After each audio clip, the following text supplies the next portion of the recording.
If your Roku remote control is not working, first check whether you have a voice remote or an IR remote because they troubleshoot differently.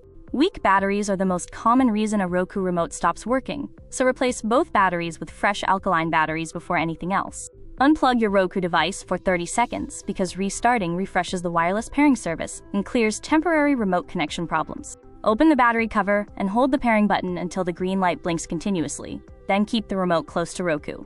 If the green light keeps blinking but pairing never completes, move closer to Roku and replace the batteries with another fresh pair. If Roku is powered from your TV USB port, switch to the original wall adapter because unstable power can interrupt remote connections. If your Roku remote control is not working randomly, HDMI interference may block the signal, especially when the streaming stick sits directly behind the TV. If your Roku remote stopped working after changing Wi-Fi, reconnect Roku using the Roku mobile app before pairing the physical remote again. Until the physical remote works again, the Roku mobile app gives full control, including navigation, volume, voice search, and streaming apps. Remove the batteries, unplug Roku, reconnect power, then hold the pairing button for 5 seconds to completely reset the remote. If home, volume, or back buttons stop working while others respond normally, the remote may have internal button wear or liquid damage. If your Roku remote control is still not working after every fix, replacing the remote is the most reliable long-term solution.